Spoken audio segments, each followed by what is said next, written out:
আজ আমাদের মহানায়ক উত্তম কুমারের প্রয়াণ দিবস। যেদিন তিনি চিরঘুমের দেশে পাড়ি দিলেন, ঠিক তার ২ দিন পরই, অর্থাৎ ১৯৮০ সালের ২৬শে জুলাই, তার স্মৃতিচারণে আনন্দবাজার পত্রিকার নায়ক স্রষ্টা শ্রী সত্যজিৎ রায় লিখেছিলেন, উত্তম কুমারকে যখন প্রথম ছবিতে দেখি, তখনও আমি নিজেই ছবির জগতে আসিনি। নতুন একটা হিরোর আবির্ভাব হয়েছে বলে শুনেছিলাম। ছবিটিও নাকি ভালো। তাই স্বাভাবিক তাগিদেই গেলাম ৭.৭৪ দেখতে। নির্মল দের ছবি, পরিচ্ছন্ন পরিচালনা, আঁটোসাঁটো চিত্রনাট্য।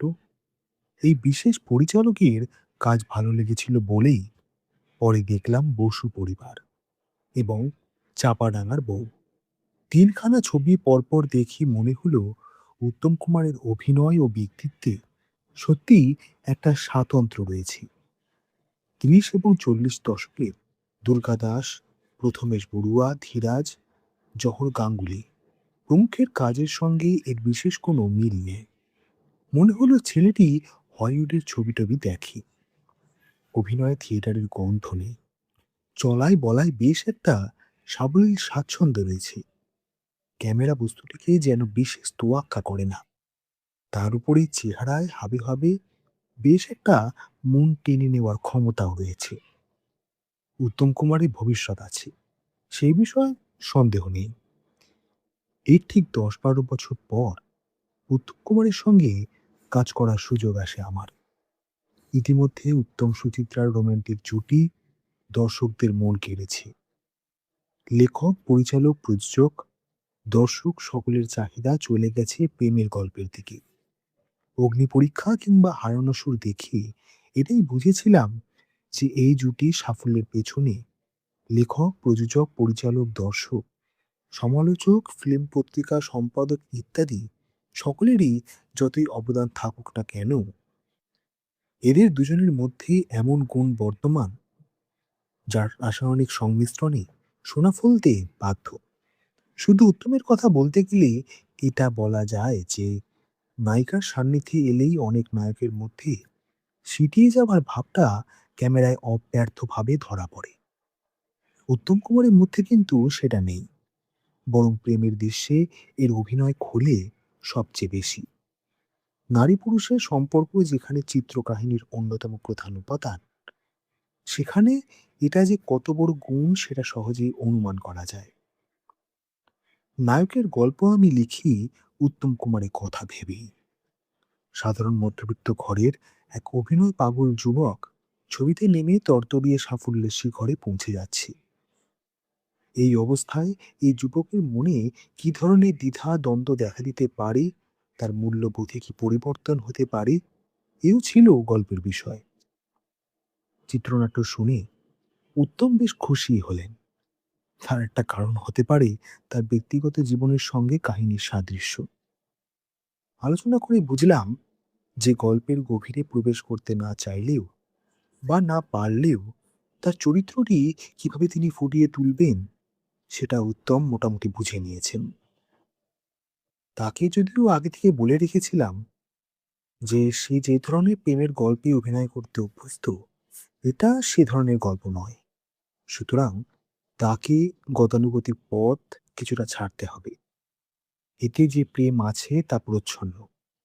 এতে নায়কের দোষ গুণ দুই রয়েছে, এবং তা যে শুধু অন্তরে তা কিন্তু নয়। তাকে বললাম যে তোমার গালে যে সাম্প্রতিক পান বসন্তের দাগগুলো রয়েছে সেগুলি ক্যামেরায় বোঝা যাবে, কারণ তোমাকে মেকআপ ব্যবহার করতে দেওয়া হবে না। এইসব প্রস্তাবে তার সামান্য প্রাথমিক দ্বিধা উত্তম সহজেই কাটিয়ে উঠতে পেরেছিলেন। এটা বলতে পারি যে উত্তমের সঙ্গে কাজ করে যে তৃপ্তি আমি পেয়েছিলাম, তেমন তৃপ্তি আমার ২৫ বছরের ফিল্ম কেরিয়ারে খুব বেশি পাইনি। উত্তম ছিল যাকে বলে খাঁটি প্রফেশনাল। রোজকার সংলাপ সে সম্পূর্ণভাবে আয়ত্ত করেই কাজে নামত। তার অভিনয় ক্ষমতা ছিল এক প্রকার সহজাত। অঙ্গ প্রত্যঙ্গের উপর দখল ছিল তার ১৬ আনা। ফলে স্বভাবতই তার অভিনয় একটা লালিত্য এসে পড়ত। রোজই দিনের শুরুতে সেদিনকার বিশেষ কাজগুলো সম্পর্কে একটা প্রাথমিক আলোচনার পরই আমাকে নির্দেশ দিতে সামান্যই কষ্ট পেতে হতো।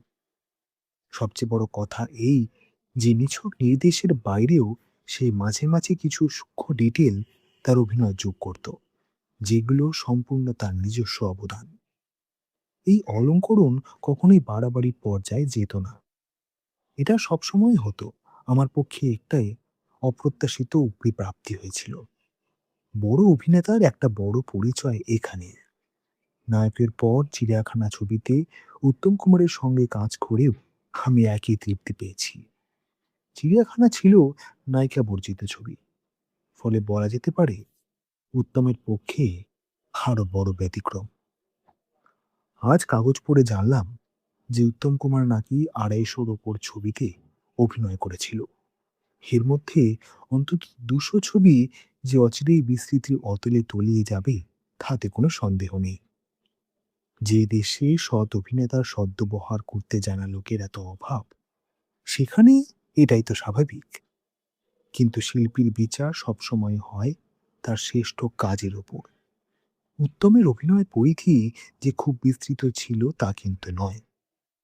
তার এই নিজস্ব পরিধিতে ক্রমান্বয়ে ৩০ বছর ধরে সে যে নিষ্ঠা ও ক্ষমতার পরিচয় দিয়ে গেল, তার তুলনা অসীম।